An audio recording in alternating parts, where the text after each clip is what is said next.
Kasih karunia dari Allah Bapa kita dan dari anaknya Yesus Kristus menyertai kamu sekalian.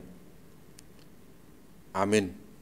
Bapak, Ibu, dan saudara-saudara yang dikasihi Tuhan kita Yesus Kristus, tanpa terasa kita telah sampai di hari terakhir di bulan Oktober ini, 31 Oktober 2020. Dan setiap tanggal 31 Oktober, sesungguhnya kita mengingat sebuah peristiwa besar dalam perjalanan sejarah gereja, yakni Hari Reformasi, di mana pada tanggal 31 Oktober tahun 1517, 503 tahun yang lalu, Martin Luther memulai pergerakan reformasi gereja.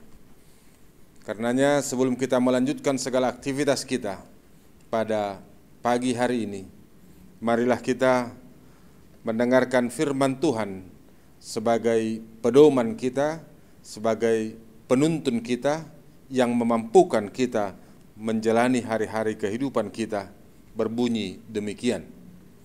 Mengapa engkau tertekan, hai jiwaku, dan mengapa gelisah di dalam diriku? Berharaplah kepada Allah, sebab aku bersyukur lagi kepadanya, penolongku dan Allahku. Mazmur 43 ayat 5. Bapak, Ibu, dan saudara-saudara yang dikasihi Tuhan kita Yesus Kristus, sesungguhnya apa yang terjadi pada pemazmur pada saat itu? Mari kita lihat yang dirasakan oleh pemazmur dalam perikop atau nats kita hari ini. Kalau kita melihat mulai dari ayat 1, ketika berada dalam suatu perjuangan hidup, pemazmur berada dalam satu perjuangan hidup, dan ia berhadapan dengan mereka yang berlaku tidak adil, mereka yang curang, mereka yang suka menipu. Itu yang dihadapi oleh pemazmur. Karenanya sama seperti pemazmur, situasi seperti ini tentu acap kali membawa kita pada pernyataan-pernyataan yang mungkin mampu menggoyang iman kita. Ya, meskipun kita mengetahui bahwa Allah adalah tempat pengungsian kita, bahwa Allah adalah tempat kota benteng kita, tempat di mana kita akan menemukan keamanan dan ketenangan, mungkin akan tetap muncul perasaan, mengapa aku terbuang, atau mengapa engkau membuang aku. Itu kita temukan dalam ayat 2 di depan nats ini. Tapi saudara-saudara, lihat kemudian apa yang dilakukan oleh pemazmur.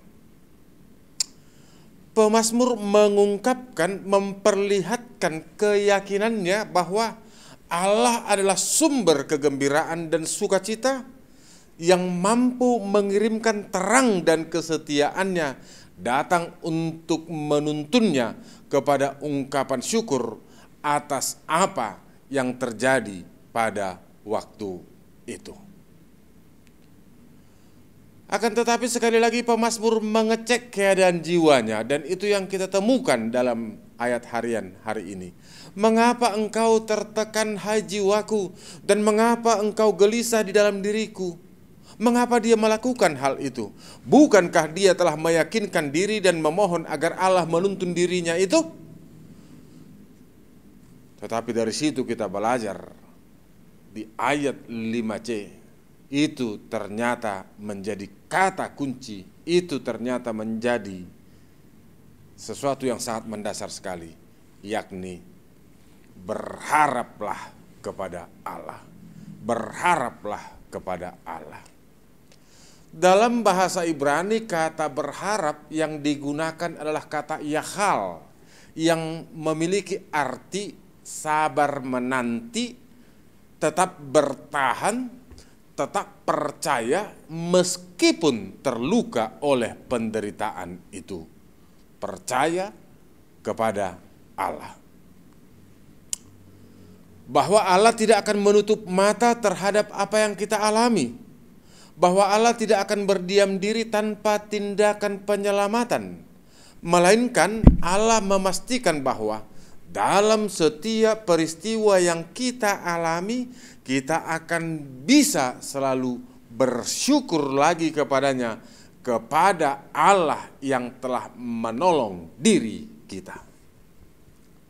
Tantangannya adalah proses atau yahal, yakni berharap. Ya. Tantangannya di sini, di pengharapan ini, yang bisa membuat kita berhenti di tengah jalan, tanpa tahu tindakan Allah untuk hidup kita, karena kita sudah keburu tidak tahan dalam kehidupan ini.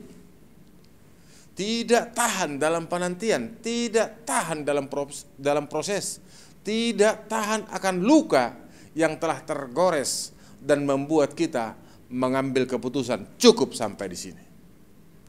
Ingat saudara-saudara, mari kita bandingkan perjalanan umat Israel dari Mesir menuju tanah Kanaan. Alangkah banyaknya umat yang tidak bertahan sehingga Tuhan tidak mengizinkan sampai ke tujuan. Mari kita bandingkan dengan pengalaman Ayub yang bertahan sampai pada kesudahannya dan akhirnya dia mendapatkan berkat yang luar biasa, panjang umur, dan segala apa yang ada pada dia dikembalikan oleh Allah dengan berlipat-lipat. Karenanya menjadi pertanyaan besar bagi kita semua di saat ini, terlebih-lebih ketika kita masih melewati masa-masa sulit, terlebih ketika kita masih melewati masa-masa pandemi yang menakutkan ini. Pertanyaannya, untuk semua peristiwa yang telah terjadi dalam kehidupan kita, masihkah kita tetap menaruh pengharapan kita di dalam Tuhan? Masihkah kita menaruh pengharapan kita di dalam Tuhan? Melalui nats ini mengajak kita hanya kepada Tuhanlah kita berharap. Bersama dengan Tuhanlah kita akan keluar dari kesulitan ini. Bersama dengan Tuhanlah kita akan dimampukan melanjutkan segala aktivitas kita. Bersama dengan Tuhanlah kita dapat keluar dari pergumulan-pergumulan ini. Karenanya berharaplah kepada Allah di tengah-tengah kehidupanmu. Mengapa engkau tertekan, hai jiwaku, dan mengapa engkau gelisah di dalam diriku? Berharaplah kepada Allah, sebab aku bersyukur lagi kepadanya, penolongku dan Allahku. Selamat berakhir pekan Bapak, Ibu, dan saudara-saudara bersama dengan keluarga. Tuhan menyertai, dan mari berharap hanya kepadanya di dalam perjalanan kehidupan ini. Salam sehat. Amin. Kita berdoa. Ya Allah Bapa, sumber pengharapan kami yang kami kenal di dalam Kristus Yesus Tuhan kami. Kami bersyukur untuk firman-Mu yang menyapa kami pada pagi hari ini. Kiranya firman-Mu menguatkan pengharapan kami. Karenanya sertai seluruh jemaat-Mu dalam beraktivitas. Sertai seluruh jemaat-Mu dalam melanjutkan pekerjaannya. Biarlah seluruh jemaat-Mu hanya berpengharapan kepada Engkau. Karena Engkaulah sauh kehidupan kota benteng kami. Biarlah Tuhan Engkau campur tangan dalam perjalanan kehidupan seluruh warga jemaat-Mu. Terpujilah Engkau. Dalam Kristus Yesus kami berdoa dan mengucap syukur. Amin.